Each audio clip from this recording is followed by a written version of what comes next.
Hi hello friends, welcome to the G K smart circle YouTube channel. ಈಗ ನಾವು March 30 ಮತ್ತು 31 2025ನೇ ಸಾಲಿನ ಪ್ರಮುಖ ಪ್ರಚಲಿತ ಘಟನೆಗಳನ್ನು ಕುರಿತು ಚರ್ಚೆ ಮಾಡೋಣ. ನಿಮಗೆಲ್ಲ ಗೊತ್ತಿರಲಿ, ಪ್ರತಿದಿನ ನಾನು ಕನ್ನಡದ ಪ್ರಜಾವಾಣಿ ಸೇರಿದಂತೆ ಕನ್ನಡದ ಇತರ ಎಲ್ಲ ನ್ಯೂಸ್ ಪೇಪರ್ಗಳು, ಇಂಗ್ಲೀಷ್ನ ದಿ ಹಿಂದೂ ಮತ್ತು ಇಂಗ್ಲೀಷ್ನ ಇತರ ಎಲ್ಲ ನ್ಯೂಸ್ ಪೇಪರ್ಗಳ ಜೊತೆಗೆ ಕೇಂದ್ರ ಸರ್ಕಾರ ಬಿಡುಗಡೆ ಮಾಡ್ತಕ್ಕಂಥ PIB ನ್ಯೂಸ್ ಪೇಪರ್ಗಳ ಪ್ರಮುಖ ಪ್ರಚಲಿತ ಘಟನೆಗಳನ್ನು ನಿಮ್ಮ ಮುಂದೆ ತರ್ತಾ ಇರ್ತೀನಿ. ಹಾಗಾದರೆ ಇವತ್ತಿನ ಕ್ವಶ್ಚನ್ ನಂಬರ್ 1 ಏನಿದೆ ಅಂತ ನೋಡೋಣ ಬನ್ನಿ. ನೋಡಿ, ಭಾರತ ಮತ್ತು ರಷ್ಯಾ ನಡುವಿನ ದ್ವಿಪಕ್ಷೀಯ ನೌಕಾ ವ್ಯಾಯಾಮವಾಗಿರ್ತಕ್ಕಂಥ ಹಿಂದ್ರ 2025ರ ಒಂದು ವ್ಯಾಯಾಮವು 14ನೇ ಆವೃತ್ತಿಯನ್ನು ಇತ್ತೀಚೆಗೆ ಕೆಳಗಿನ ಯಾವ ಸ್ಥಳದಲ್ಲಿ ನಡೆಸಲಾಯಿತು? ನೋಡಿ, ಸರಿಯಾಗಿರ್ತಕ್ಕಂಥ ಉತ್ತರ ಚೆನ್ನೈ.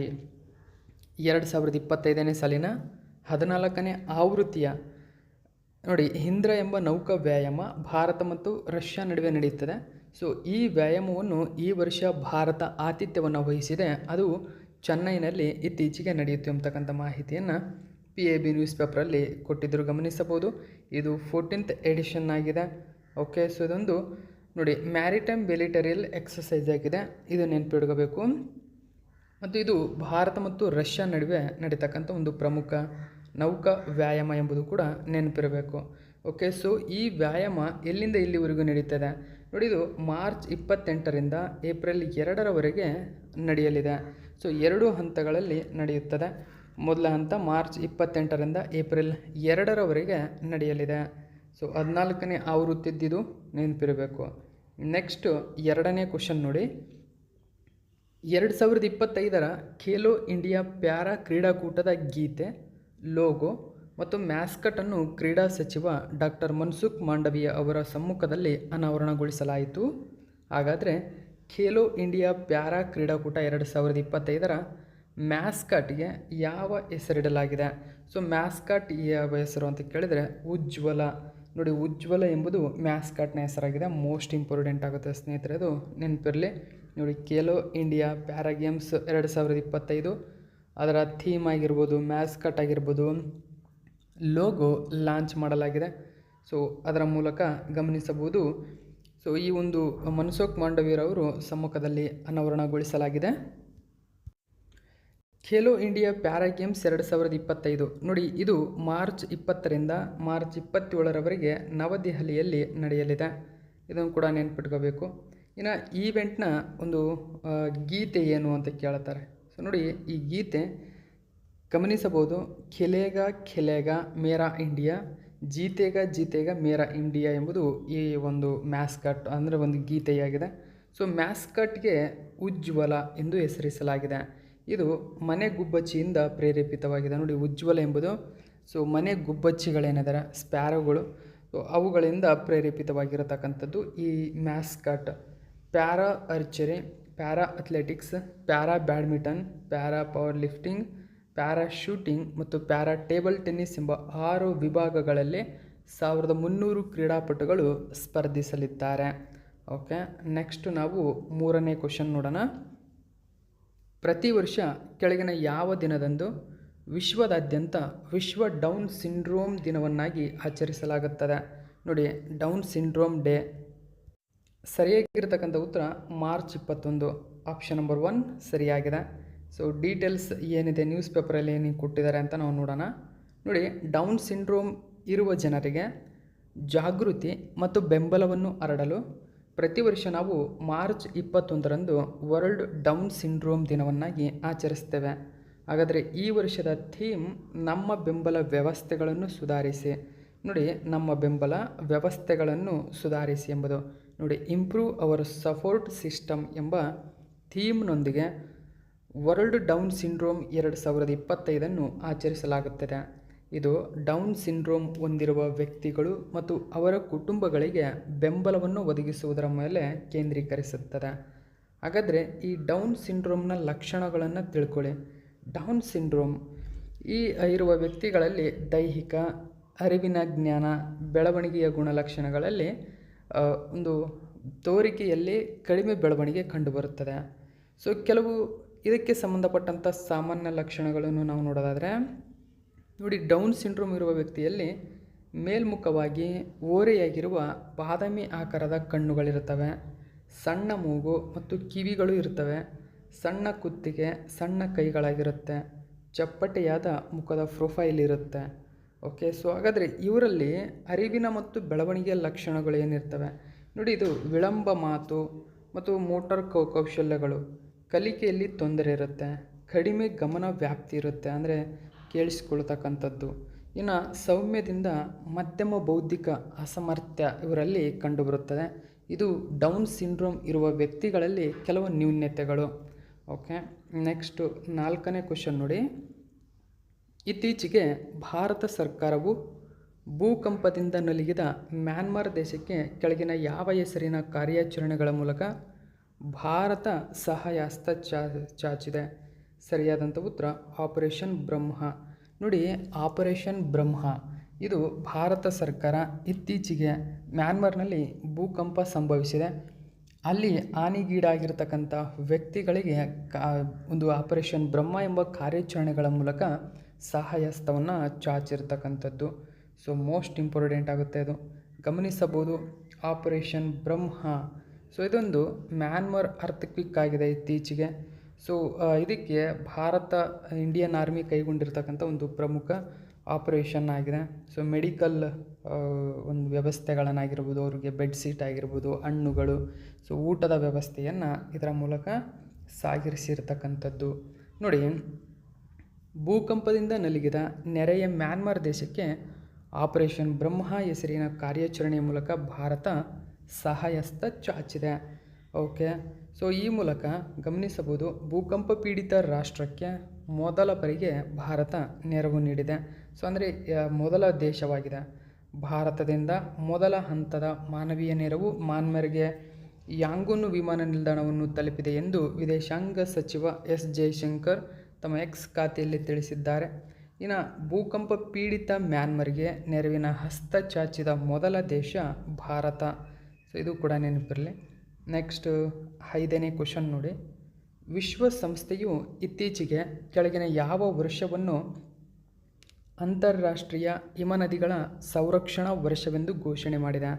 ನೋಡಿ, international year of glacier preservation. ಸರಿಯಾದಂಥ ಉತ್ತರ ಆಪ್ಷನ್ ನಂಬರ್ 3, 2025ನೇ ವರ್ಷವನ್ನು. ಸೊ ಡೀಟೇಲ್ಸ್ ನಾವು ತಿಳ್ಕೊಳ್ಳೋಣ. ನೋಡಿ, ಗಮನಿಸಿ. UNESCO and WMO world meteorological organisation launch the international year of glacier preservation 2025. ನೋಡಿ, 2025ನೇ ವರ್ಷವನ್ನು ಘೋಷಣೆ ಮಾಡಿರ್ತಕ್ಕಂಥದ್ದು. ಗಮನಿಸಬಹುದು, ಪ್ರತಿ ವರ್ಷ ನಾವು ವಿಶ್ವ ಹಿಮನದಿ ದಿನವನ್ನು ವಾರ್ಷಿಕವಾಗಿ ಮಾರ್ಚ್ 21ರಂದು ಆಚರಿಸುತ್ತೇವೆ. ನೋಡಿ, ಮಾರ್ಚ್ 21 ವಿಶ್ವ ಹಿಮನದಿ ದಿನ. ಇತ್ತೀಚೆಗೆ ಇದೇ ಸಂದರ್ಭದಲ್ಲೇ ವಿಶ್ವಸಂಸ್ಥೆಯು 2025ರಲ್ಲಿ ಅಂತಾರಾಷ್ಟ್ರೀಯ ಹಿಮನದಿಗಳ ಸಂರಕ್ಷಣಾ ವರ್ಷವೆಂದು ಆಚರಿಸಲಾಗುವುದು ಎಂದು ಘೋಷಣೆ ಮಾಡಿದೆ. ಹಿಮನದಿಗಳು ಭೂಮಿಯ ಪರಿಸರ ವ್ಯವಸ್ಥೆಗೆ ಅತ್ಯಗತ್ಯ ಸಿಹಿ ನೀರನ್ನು ಒದಗಿಸುತ್ತವೆ, ಸಮುದ್ರ ಮಟ್ಟವನ್ನು ನಿಯಂತ್ರಿಸುತ್ತವೆ ಮತ್ತು ಜೀವ ವೈವಿಧ್ಯವನ್ನು ಇವು ಬೆಂಬಲಿಸುತ್ತವೆ. ಸೊ ಹಾಗಾದರೆ ಹಿಂದೂ ಕುಶ್ ಹಿಮಾಲಯ ಬಗ್ಗೆ ನೋಡಿ. ಹಿಂದೂ ಕುಶ್ ಹಿಮಾಲಯ ಏನಿದೆ 3500 ಕಿಲೋಮೀಟರ್ಗಳಷ್ಟು ವಿಸ್ತರಿಸಿರುವ ಪರ್ವತ ಶ್ರೇಣಿ ಇದು. ಇದು 8 ದೇಶಗಳಾದ ಅಫ್ಘಾನಿಸ್ತಾನ, ಬಾಂಗ್ಲಾ, ಭೂತಾನ್, ಚೀನಾ, ಭಾರತ, ನೇಪಾಳ, ಮ್ಯಾನ್ಮಾರ್ ಮತ್ತು ಪಾಕಿಸ್ತಾನಗಳಲ್ಲಿ ಹರಡಿದೆ. ಇದು 7000 ಮೀಟರ್ಗಿಂತ ಹೆಚ್ಚಿನ ಪ್ರಪಂಚದ ಎಲ್ಲ ಶಿಖರಗಳಿಗೆ ನೆಲೆಯಾಗಿದೆ. ನೋಡಿ, ಹಿಂದೂ ಕುಶ್ ಏನು ಪರ್ವತ ಶ್ರೇಣಿ ಇದೆ, ಎಲ್ಲ ಅತ್ಯಂತ ಎತ್ತರದ ಪರ್ವತ ಶ್ರೇಣಿಗಳಂದರೆ 7000 ಮೀಟರ್ಗಿಂತ ಹೆಚ್ಚಿನ ಎತ್ತರ ಇರತಕ್ಕಂಥ ಶ್ರೇಣಿಗಳೆಲ್ಲವೂ ಹಿಂದೂ ಕುಶ್ ಪರ್ವತಕ್ಕೆ ಜಾಯಿಂಟ್ ಆಗಿರತಕ್ಕಂಥದ್ದು. ಗಮನಿಸಬೇಕು, ಇದು ಕೂಡ ಎಕ್ಸಾಮಿಗೆ ಇಂಪಾರ್ಟೆಂಟ್ ಆಗುತ್ತೆ. ನೆಕ್ಸ್ಟು 6ನೇ ಕ್ವಶನ್ ನೋಡಿ. ಇತ್ತೀಚೆಗೆ ಮಾರ್ಚ್ 2025ರಲ್ಲಿ ಮುಖ್ಯಮಂತ್ರಿ, ಸಚಿವರು ಮತ್ತು ಶಾಸಕರಿಗೆ 100% ವೇತನ ಹೆಚ್ಚಳವನ್ನು ಕೆಳಗಿನ ಯಾವ ರಾಜ್ಯ ಸರ್ಕಾರ ಅನುಮೋದಿಸಿದೆ? ನೋಡಿ, ಸರಿಯಾದಂಥ ಉತ್ತರ ಕರ್ನಾಟಕ ಸರ್ಕಾರ. ಮೋಸ್ಟ್ ಇಂಪಾರ್ಟೆಂಟ್ ಆಗುತ್ತೆ. ಹೆಚ್ಚಿನ ಡೀಟೇಲ್ಸ್ ನಾವು ತಿಳ್ಕೊಳ್ಳೋಣ. ಕನ್ನಡದ ನ್ಯೂಸ್ ಪೇಪರಲ್ಲಿ ಮಾಹಿತಿಯನ್ನು ಕೊಟ್ಟಿದ್ದರು. CMಗಳು, ಸಚಿವರು, ಶಾಸಕರ ವೇತನ ಹೆಚ್ಚಳಕ್ಕೆ ಸರ್ಕಾರ ಗ್ರೀನ್ ಸಿಗ್ನಲ್, 100% ಹೆಚ್ಚಳ ಬಂದಿರತಕ್ಕಂಥದ್ದು. ಹೆಚ್ಚಿನ ಡೀಟೇಲ್ಸನ್ನು ಗಮನಿಸಬಹುದು. ಸೊ ಇಲ್ಲಿ ಅವರ ವಿಧಾನ ಪರಿಷತ್ ಸದಸ್ಯರ ವೇತನ ಮತ್ತು ಇತರೆ ಭತ್ಯೆ ಹೆಚ್ಚಳಕ್ಕೆ ರಾಜ್ಯ ಸರ್ಕಾರ ನಿರ್ಧಾರ ಕೈಗೊಂಡಿದೆ. ವೇತನ ಮತ್ತು ವಿವಿಧ ಭತ್ಯೆಗಳನ್ನು ಹೆಚ್ಚಿಸಲು ಅವಕಾಶ ಕಲ್ಪಿಸುವ ಕರ್ನಾಟಕ ಮಂತ್ರಿಗಳ ಸಂಬಳಗಳು ಮತ್ತು ಭತ್ಯೆಗಳ ಮಸೂದೆ 2025 ಜೊತೆಗೆ ಕರ್ನಾಟಕ ವಿಧಾನಮಂಡಲದ ವಿಧಾನಮಂಡಲವರ ಸಂಬಳಗಳು, ಪಿಂಚಣಿಗಳು, ಭತ್ಯೆಗಳು ಮಸೂದೆ 2025ಕ್ಕೆ ಸಿದ್ಧವಾಗಿದ್ದು, 2 ಪ್ರತ್ಯೇಕ ಮಸೂದೆಗಳನ್ನು ಅನುಮೋದನೆಗಾಗಿ ಕಾನೂನು ಮತ್ತು ಸಂಸದೀಯ ವ್ಯವಹಾರ ಇಲಾಖೆಯು ರಾಜ್ಯಪಾಲರಿಗೆ ಇದೀಗ ರವಾನಿಸಿದೆ. ಮಸೂದೆ ಏನಾದರೂ ಒಂದು ವೇಳೆ ಅಂಗೀಕಾರ ದೊರೆತಿದ್ದೇ ಆದರೆ ಶಾಸಕರು ಮತ್ತು ಸಚಿವರ ಪ್ರಯೋಜನಗಳು ದ್ವಿಗುಣಗೊಳ್ಳಲಿವೆ. ಅಂದರೆ ಪ್ರಸ್ತುತ ಮುಖ್ಯಮಂತ್ರಿಗಳ ವೇತನ 75,000 ಇದೆ. ಒಂದು ವೇಳೆ ಈ ಕಾಯ್ದೆ ಅಂಗೀಕಾರಗೊಂಡ್ರೆ 1.5 ಲಕ್ಷ ರೂಪಾಯಿ ಆಗಲಿದೆ. ಮುಖ್ಯಮಂತ್ರಿ ಆತಿಥ್ಯ ಭತ್ಯೆ 4.5 ಲಕ್ಷ ರೂಪಾಯಿ ಇದ್ದು ಅದು 5 ಲಕ್ಷಕ್ಕೆ ಹೆಚ್ಚಳವಾಗಲಿದೆ. ಗಮನಿಸಬೇಕು ಇದು ನೀವು. ಇನ್ನು ಪ್ರಸ್ತುತ ಸಭಾಧ್ಯಕ್ಷ, ಸಭಾಪತಿ ವೇತನ ಈಗ 75,000 ರೂಪಾಯಿ ಇದೆ. ಪ್ರಸ್ತಾವಿತ ಹೆಚ್ಚಳದ ಪ್ರಕಾರ 1.25 ಲಕ್ಷ ರುಗೆ ಆಗಲಿದೆ. ಇದೇ ರೀತಿ ಸಭಾಧ್ಯಕ್ಷ, ಸಭಾಪತಿ ಆತಿಥ್ಯ ಭತ್ಯೆ 4 ಲಕ್ಷ. ಆತಿಥ್ಯ ಅಂದರೆ ಅವರು ಖರ್ಚುಗಳಾಗಿರ್ಬೋದು, ಸೆಕ್ಯೂರಿಟಿ ಆಗಿರ್ಬೋದು, ಇತರೆ ಖರ್ಚುಗಳವು. ಸೊ ಆತಿಥ್ಯ ಭತ್ಯೆ ಅಂತ ಕರಿತೀವಿ. ಇದು 4 ಲಕ್ಷ ಇದೆ.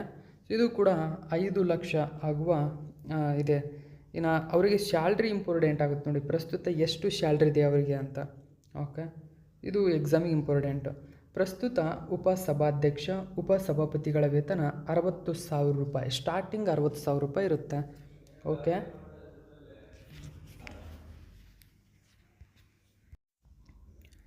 ಇನ್ನು ಉಳಿದಂತೆ ಗಮನಿಸಿ. ಏನಾದರೂ ಉಪಸಭಾಪತಿಗಳ ವೇತನ ಅಂದರೆ ಸಭಾಧ್ಯಕ್ಷ, ಸಭಾಪತಿಗಳ ವೇತನ ಪ್ರಸ್ತುತ 60,000 ರೂಪಾಯಿ ಅವರ ಸ್ಯಾಲ್ರಿ ಇದೆ. ಸೊ ಇದು 80,000 ರೂಪಾಯಿ ಇದೀಗ ಆಗಲಿದೆ. ಗಮನಿಸಿ, ಉಪಸಭಾಧ್ಯಕ್ಷ, ಉಪಸಭಾಧ್ಯಕ್ಷಗಳ ಆತಿಥ್ಯ ಭತ್ಯೆ 2.5 ಲಕ್ಷ ಇದ್ದು ಅದು 3 ಲಕ್ಷಕ್ಕೆ ಹೆಚ್ಚಾಗಲಿದೆ. ಓಕೆ, ಸೊ ಇನ್ನು ನೆಕ್ಸ್ಟು ವಿಧಾನ ಪರಿಷತ್ ಮತ್ತು ವಿಧಾನಸಭೆ ವಿಪಕ್ಷ ನಾಯಕರ ವೇತನ 60,000 ರೂಪಾಯಿ. ಸೊ ನೋಡಿ, ಮೂಲ ವೇತನ ತುಂಬಾ ಇಂಪಾರ್ಟೆಂಟ್ ಆಗುತ್ತೆ ನಿಮಗೆ. ಸೊ ಇದು 80,000 ಆಗಲಿದೆ. ಮುಖ್ಯ ಸಚೇತಕರ ವೇತನ ನೋಡಿ, ಸಚೇತಕರು ಏನಿದ್ದಾರೆ ಇವರ ವೇತನ 50,000 ರೂಪಾಯಿ ಇದೆ. 70,000 ರೂಪಾಯಿ ಆಗಲಿದೆ ಒಂದು ವೇಳೆ ಈ ಒಂದು ಮಸೂದೆ ಅಂಗೀಕಾರಗೊಂಡ್ರೆ. ಮುಖ್ಯ ಸಚೇತಕರ ಆತಿಥ್ಯ ಭತ್ಯೆ 2.5 ಲಕ್ಷ ಇದ್ದು 3 ಲಕ್ಷ ರೂಪಾಯಿ ಆಗಲಿದೆ ಅದು. ಸೊ ವಿಪಕ್ಷ ಮುಖ್ಯ ಸಚೇತಕರ ಆತಿಥ್ಯ ಭತ್ಯೆ 2.5 ಲಕ್ಷ ರೂಪಾಯಿ ಇದ್ದು ಅದು 3 ಲಕ್ಷ ಆಗಲಿದೆ. ಅದೇ ರೀತಿ ಸಚಿವರ ವೇತನ 60,000 ರೂಪಾಯಿ ಇದ್ದು ಇದು 1.25 ಲಕ್ಷ ರೂಪಾಯಿ ಆಗಲಿದೆ. ಸೊ ಟೋಟಲ್ ಆಗಿ 5 ಲಕ್ಷ ಹೆಚ್ಚಾಗಲಿದೆ ಇದು ಕೂಡ. ಓಕೆ, ಸೊ ಅವರ ಮನೆ ಬಾಡಿಗೆ ಭತ್ಯೆ ನೋಡಿ 1.2 ಲಕ್ಷ ಇದ್ದು ಅದು 2.5 ಲಕ್ಷ ರೂಪಾಯಿ ಆಗಲಿದೆ.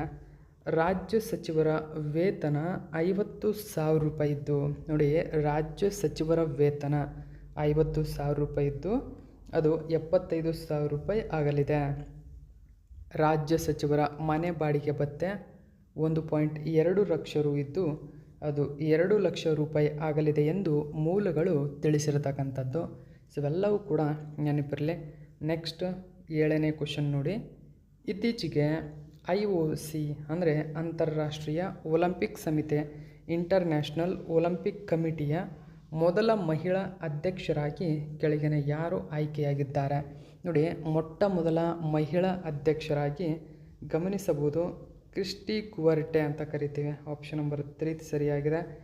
ಕ್ರಿಸ್ಟಿ ಕುವರ್ಟೆ ಅವರು ಇದೀಗ IOCನ ಮೊಟ್ಟ ಮೊದಲ ಮಹಿಳಾ ಅಧ್ಯಕ್ಷರಾಗಿ ಆಯ್ಕೆಗೊಂಡಿದ್ದಾರೆ. ಸೊ ಈ ಒಂದು ಮಾಹಿತಿಯನ್ನು ನ್ಯೂಸ್ ಪೇಪರಲ್ಲಿ ಕೊಟ್ಟಿದ್ದರು. ಇವರು ಜಿಂಬಾಬ್ವೆ ದೇಶದವರು ಎಂಬುದು ನೆನಪಿರಬೇಕು. ನೋಡಿ, ಜಿಂಬಾಬ್ವೆ ದೇಶದವರು. ಸೊ ಈ ಹುದ್ದೆಯನ್ನು ಅಲಂಕರಿಸಿದ ಮೊದಲ ಮಹಿಳೆ ಮತ್ತು ಮೊದಲ ಆಫ್ರಿಕನ್ ಮಹಿಳೆ ಎಂಬ ಹೆಗ್ಗಳಿಕೆ ಇತಿಹಾಸವನ್ನು ಕ್ರಿಯೇಟ್ ಮಾಡಿರ್ತಕ್ಕಂಥದ್ದು. ಓಕೆ, ಸೊ ಗ್ರೀಸ್ನ ಕೋಸ್ಟಾ ಸವರಿನೋದಲ್ಲಿ ನಡೆದಂತಹ 144ನೇ ಅಧಿವೇಶನದಲ್ಲಿ ಈ ನಿರ್ಧಾರವನ್ನು ಕೈಗೊಳ್ಳಲಾಗಿದೆ. ಸೊ ಇವರು ಯಾರ ಉತ್ತರಾಧಿಕಾರಿಯಾಗಲಿದ್ದಾರೆ ಅಂದರೆ ಥಾಮಸ್ ಬಾಚ್. ನೋಡಿ ಇಲ್ಲಿಯವರೆಗೂ ಅಂದರೆ 12 ವರ್ಷಗಳ ಕಾಲ ಥಾಮಸ್ ಬಾಚ್ IOCನ ಅಧ್ಯಕ್ಷರಾಗಿದ್ದರು. ಓಕೆ, ಸೊ ಇವರ ಸ್ಥಾನಕ್ಕೆ ಅಂದರೆ ಇವರ ಉತ್ತರಾಧಿಕಾರಿಯಾಗಿ ಇವೀಗ ಕೊವಟ್ರೆ ಬಂದಿರತಕ್ಕಂಥದ್ದು ನೆನಪಿರಬೇಕಿದು. ಓಕೆ, ನೆಕ್ಸ್ಟ್ 8ನೇ ಕ್ವಶನ್ ನೋಡಿ. ಪರಿಸರ ಸಮಸ್ಯೆಗಳ ಬಗ್ಗೆ ಜಾಗೃತಿ ಮೂಡಿಸುವ ಜಾಗತಿಕ ಆಂದೋಲನವಾಗಿ ವಿಶ್ವ ಭೂಗಂಟೆ ದಿನ. ನೋಡಿ ಅರ್ತ್ ಅವರ್ ಅಂತ ಕರೀತೇವೆ. So okay, so earth hour ಈ ದಿನವನ್ನು ವಾರ್ಷಿಕವಾಗಿ ಮಾರ್ಚ್ ತಿಂಗಳ ಕೊನೆಯ ಶನಿವಾರದಂದು ಆಚರಿಸಲಾಗುತ್ತದೆ. ಹಾಗಾದರೆ 2025ನೇ ಸಾಲಿನ ಈ ದಿನದ ಥೀಮ್ ಏನು ನೋಡಿ? ಸರಿಯಾಗಿಂತ ಉತ್ತರ ಆಪ್ಷನ್ ನಂಬರ್ 4 ಸರಿಯಾಗಿದೆ. ಆಪ್ಷನ್ ನಂಬರ್ 2 ಸರಿಯಾಗಿದೆ. ಬಿ ಅವೇರ್ ಆಫ್ ವಾಟರ್ ಎಂಬುದು ಈ ವರ್ಷದ ಥೀಮ್. ನೋಡಿ, be aware of water.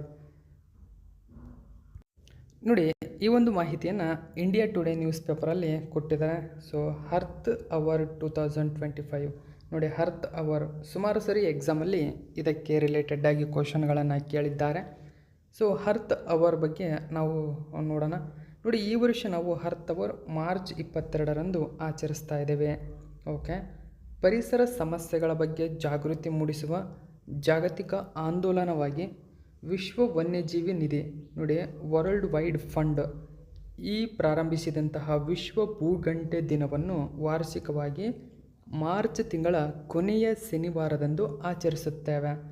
March 22, 2025ರಲ್ಲಿ 19ನೇ ಆವೃತ್ತಿಯ ವಿಶ್ವ ಭೂಗಂಟೆ ದಿನವನ್ನು ನಾವು ಇದೀಗ ಆಚರಿಸ್ತಾ ಇದ್ದೇವೆ. ನೋಡಿ 19ನೇ ಆವೃತ್ತಿ ಈ ವರ್ಷ ಮಾರ್ಚ್ 22, ಇದು ಇಂಪಾರ್ಟೆಂಟು. ಹಾಗಾದರೆ ಅರ್ತ್ ಅವರ್ ಎಂಬುದು 2007ರಲ್ಲಿ ಪ್ರಾರಂಭವಾದ ವಿಶ್ವ ವನ್ಯಜೀವಿ ನಿಧಿ ಅಂದರೆ ಫಾರ್ ನೇಚರ್ WWFನ ವಾರ್ಷಿಕ ಉಪಕ್ರಮವಾಗಿದೆ. ಭೂ ಅವರ್ ಅಥವಾ ಅರ್ತ್ ಅವರ್ ಸಮಯದಲ್ಲಿ ಸ್ಥಳೀಯ ಸಮಯ ರಾತ್ರಿ 8 ಗಂಟೆಯಿಂದ 8:30ರಿಂದ 9:30ರವರೆಗೆ ಅಂದರೆ 60 ನಿಮಿಷಗಳ ಕಾಲ ಅನಗತ್ಯ ದೀಪಗಳನ್ನು ಅಂದರೆ ಲೈಟ್ಗಳನ್ನು ಆಫ್ ಮಾಡಲು ವ್ಯಕ್ತಿಗಳು ಮತ್ತು ಸಮುದಾಯಗಳನ್ನು ವಿಶ್ವದಾದ್ಯಂತ ಇದು ಪ್ರೇರೇಪಿಸುತ್ತದೆ. ಓಕೆ, ಇದರ ಉದ್ದೇಶ ಪರಿಸರ ಸಂರಕ್ಷಣೆ ಮತ್ತು ಸುಸ್ಥಿರತೆಯ ಮಹತ್ವವನ್ನು ಎತ್ತಿ ತೋರಿಸುವುದು ಅರ್ತ್ ಅವರ್ನ ಪ್ರಧಾನ ಉದ್ದೇಶ.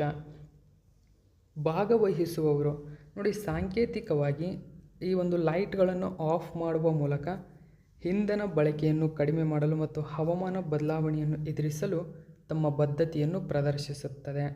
ಸೊ ಅರ್ತ್ ಅವರ್ 2025 ನಾನು ಹೇಳಿದಂತೆ ಬಿ ವಾಟರ್ ವೈಸ್ ಅಥವಾ ಬಿ ಅವೇರ್ ಆಫ್ ವಾಟರ್ ಎಂಬುದು ಈ ವರ್ಷದ ಥೀಮ್ ಆಗಿದೆ. ನೋಡಿ ಬಿ ವಾಟರ್ ವೈಸ್ ಎಂಬುದು ಕೂಡ ತುಂಬಾ ಇಂಪಾರ್ಟೆಂಟು, ನೆನ್ಪಿಟ್ಕೊಳ್ಳಿ. ಇವೆರಡರಲ್ಲಿ ಯಾವುದರ ಒಂದು be water wise. Okay, next 9ನೇ ಕ್ವಶನ್ ನೋಡಿ. ಪ್ರತಿ ವರ್ಷ ಮಾರ್ಚ್ 22ರಂದು ವಿಶ್ವ ಜಲ ದಿನವನ್ನಾಗಿ ಆಚರಿಸುತ್ತೇವೆ. ಹಾಗಾದರೆ 2025ನೇ ಸಾಲಿನ ವಿಶ್ವ ಜಲ ದಿನದ ಥೀಮ್ ಏನು ನೋಡಿ? ಸರಿಯಾದಂಥ ಉತ್ತರ ಆಪ್ಷನ್ ನಂಬರ್ 1 ಗ್ಲೇಸಿಯರ್ ಪ್ರಿಸರ್ವೇಷನ್ ಎಂಬುದು ಈ ವರ್ಷದ ಥೀಮ್ ಆಗಿದೆ. Glacier preservation. Okay, so world water day March 22 ನೋಡಿ, ಮಾರ್ಚ್ 22 ನಾವು ವಿಶ್ವ ಜಲ ದಿನ ವನ್ನಾಗಿ ಆಚರಣೆ ಮಾಡ್ತೀವಿ. ಇದು ನೋಡಿ ನೀರಿನ ಮಹತ್ವ ಮತ್ತು ಜಲ ಸಂಪನ್ಮೂಲಗಳ ಸುಸ್ಥಿರ ನಿರ್ವಹಣೆಯನ್ನು ಎತ್ತಿ ತೋರಿಸುತ್ತದೆ. ಹಾಗಾದರೆ ಈ ವರ್ಷದ ಥೀಮ್ ನಾವು ನೋಡಿದಂತೆ ಹಿಮನದಿ ಸಂರಕ್ಷಣೆ ಎಂಬುದು ನೋಡಿ, ಹಿಮನದಿ ಸಂರಕ್ಷಣೆ ಗ್ಲೇಸಿಯರ್ ಪ್ರಿಸರ್ವೇಷನ್ ಎಂಬುದು ಈ ವರ್ಷದ ಥೀಮ್. ಭೂ ಜಲಚಕ್ರವನ್ನು ಕಾಪಾಡಿಕೊಳ್ಳುವಲ್ಲೇ ವಿಶ್ವದ ಹಿಮನದಿಗಳು ನಿರ್ಣಾಯಕ ಪಾತ್ರ ವಹಿಸುವುದರಿಂದ ಅವುಗಳನ್ನು ರಕ್ಷಿಸುವ ತುರ್ತು ಅಗತ್ಯವನ್ನು ಎತ್ತಿ ತೋರಿಸುತ್ತದೆ.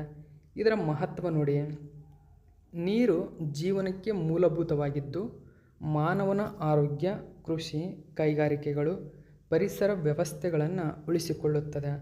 ಆದಾಗ್ಯೂ ನೀರಿನ ಕೊರತೆ, ಮಾಲಿನ್ಯ ಮತ್ತು ದುರುಪಯೋಗ ಜಾಗತಿಕ ಸ್ಥಿರತೆಗೆ ಗಂಭೀರ ಬೆದರಿಕೆಯನ್ನು ಒಡ್ಡುತ್ತದೆ. ಸೊ SDG 6 ನೋಡಿ ಸುಸ್ಥಿರ ಅಭಿವೃದ್ಧಿ ಗುರಿ 6ನೇ ಗುರಿ. ಈ 6ನೇ ಗುರಿ ಏನಿದೆ ಇದು 2030ರ ವೇಳೆಗೆ ಎಲ್ಲರಿಗೂ ನೀರು ಮತ್ತು ನೈರ್ಮಲ್ಯವನ್ನು ಖಚಿತಪಡಿಸಿಕೊಳ್ಳುವ ಗುರಿಯನ್ನು ಹೊಂದಿದೆ. ಗಮನಿಸಬೇಕು. ಓಕೆ, ಭಾರತವು ಜಾಗತಿಕವಾಗಿ ಅತಿ ಹೆಚ್ಚು ಅಂತರ್ಜಲವನ್ನು ಬಳಸಿಕೊಳ್ಳುವ ದೇಶವಾಗಿದ್ದು, ಅಮೆರಿಕ ಮತ್ತು ಚೀನಾ ಒಟ್ಟು ಸೇರಿ ಪಡೆಯುವುದಕ್ಕಿಂತ ಹೆಚ್ಚಿನದನ್ನು ಭಾರತ ಬಳಸ್ತಾ ಇದೆ. ಓಕೆ, ನೆಕ್ಸ್ಟು 10ನೇ ಕ್ವಶನ್ ನೋಡಿ. ಕೆಳಗಿನ ಯಾವ ದೇಶವನ್ನು ಸೋಲಿಸುವ ಮೂಲಕ ಭಾರತವು 2025ನೇ ಸಾಲಿನ ಮಹಿಳಾ ಕಬಡ್ಡಿ ವಿಶ್ವಕಪ್ನಲ್ಲಿ ಪುರುಷರ ಮತ್ತು ಮಹಿಳಾ ವಿಭಾಗದಲ್ಲಿ ಚಾಂಪಿಯನ್ ಆಗಿ ಹೊರಹೊಮ್ಮಿದೆ? ಸರಿಯಾದಂಥ ಉತ್ತರ ಇಂಗ್ಲೆಂಡ್. ಸೊ ಇಂಗ್ಲೆಂಡ್ ದೇಶವನ್ನು ಸೋಲಿಸಿ ಭಾರತದ ಮಹಿಳಾ ಕಬಡ್ಡಿ ವಿಶ್ವಕಪ್ ಅಂದರೆ ಮಹಿಳಾ ಕಬಡ್ಡಿ ವಿಶ್ವಕಪ್ ಏನಿದೆ, ಎರಡೂ ಪುರುಷ ಮತ್ತು ಮಹಿಳಾ ವಿಭಾಗದಲ್ಲಿ ಚಾಂಪಿಯನ್ ಆಗಿರತಕ್ಕಂಥದ್ದು. ಓಕೆ, ಗಮನಿಸಬೇಕು. India clinches both men's and women's kabaddi world cup 2025. Details ಏನಿದೆ ಅಂತ ಗಮನಿಸಬಹುದು. ಇಂಗ್ಲೆಂಡಿನಲ್ಲಿ ನಡೆದಿತ್ತು. ಇಂಗ್ಲೆಂಡಿನ ಓಲ್ವರ್ ಹ್ಯಾಫ್ಟನ್ನಲ್ಲಿ ನಡೆದಂತಹ 2025ರ ಪುರುಷರ ಮತ್ತು ಮಹಿಳಾ ಕಬಡ್ಡಿ ವಿಶ್ವಕಪ್ ಅಂತ ಕರೀತಾರೆ. ಸೊ ಕಬಡ್ಡಿ ವಿಶ್ವಕಪ್ 2025 ಇಂಗ್ಲೆಂಡಿನ ಓಲ್ವರ್ ಹ್ಯಾಫ್ಟನ್ನಲ್ಲಿ ನಡೀತು. ನೋಡಿ, ಕಬಡ್ಡಿ ವಿಶ್ವಕಪ್. ಸೊ ಇಲ್ಲಿ ಭಾರತದ ಮಹಿಳಾ ತಂಡ ಮತ್ತು ಪುರುಷರ ತಂಡವು ಇಂಗ್ಲೆಂಡ್ ತಂಡವನ್ನು ನೋಡಿ, ಟೋಟಲಾಗಿ ಇಂಗ್ಲೆಂಡ್ ತಂಡವನ್ನು 2 ಸೋಲಿಸುವ ಮೂಲಕ ಚಾಂಪಿಯನ್ ಆಗಿರತಕ್ಕಂಥದ್ದು ತುಂಬಾ ಇಂಪಾರ್ಟೆಂಟು. ಗಮನಿಸಬಹುದು ನೀವು. ಇದಕ್ಕೂ ಮೊದಲು ಭಾರತೀಯ ಮಹಿಳಾ ತಂಡವು ಅದೇ ಸ್ಥಳದಲ್ಲಿ ನಡೆದಂತಹ ಫೈನಲ್ನಲ್ಲಿ ಇಂಗ್ಲೆಂಡನ್ನು ಸೋಲಿಸಿತು. ಏಷ್ಯಾದವರೆಗೆ ಮೊಟ್ಟ ಮೊದಲ ಬಾರಿಗೆ ಈ ಪಂದ್ಯಾವಳಿಯಲ್ಲಿ ಅಗ್ರ ಕಬಡ್ಡಿ ತಂಡಗಳು ವೆಸ್ಟ್ ಮಿಡ್ಲ್ಯಾಂಡ್ನಾದ್ಯಂತ ಸ್ಪರ್ಧಿಸಿದವು. ಬರ್ಮಿಂಗ್ಹ್ಯಾಮ್, ಕವೆಂಟ್ರಿ, ವಾಲ್ಸಲ್ ಮತ್ತು ಓಲ್ವರ್ ಹ್ಯಾಫ್ಟನ್ನಲ್ಲಿ ಪಂದ್ಯಗಳನ್ನು ಆಡಿಸಲಾಗಿತ್ತು. ಸೊ 2019ರಲ್ಲಿ ಮಲೇಷ್ಯಾ ಆಯೋಜಿಸಿದ್ದ ಉದ್ಘಾಟನಾ ಆವೃತ್ತಿಯಲ್ಲಿ ನೋಡಿ, ಉದ್ಘಾಟನೆ ಅಂದರೆ ಮೊಟ್ಟ ಮೊದಲ ಬಾರಿಗೆ ಮಲೇಷ್ಯಾದಲ್ಲಿ ನಡೆದಿತ್ತು. ಅಂದರೆ ಯಾವಾಗ? 2019ರಲ್ಲಿ. ಇಲ್ಲಿ ಭಾರತವು ಪುರುಷ ಮತ್ತು ಮಹಿಳಾ ಎರಡೂ ಕಿರೀಟವನ್ನು ಗೆದ್ದುಕೊಂಡಿತ್ತು. ಅದಾದ ನಂತರ ಭಾರತ ಇದೀಗ ಮತ್ತೆ 2025ರಲ್ಲಿ ಇಂಗ್ಲೆಂಡ್ ದೇಶವನ್ನು ಸೋಲಿಸಿ ಪುರುಷ ಮತ್ತು ಮಹಿಳಾ ವಿಭಾಗದಲ್ಲಿ ವಿಶ್ವ ಕಬಡ್ಡಿ ಚಾಂಪಿಯನ್ ಆಗಿದೆ. ಓಕೆ, ಸೊ ಇದು ಇವತ್ತಿನ ಪ್ರಮುಖ ಪ್ರಚಲಿತ ಘಟನೆ. ಇದೇ ತರಹದ ಮಾಹಿತಿಯೊಂದಿಗೆ ಮತ್ತೆ ನಿಮ್ಮನ್ನು ಭೇಟಿಯಾಗ್ತೀನಿ. Thank you so much for watching my video friends.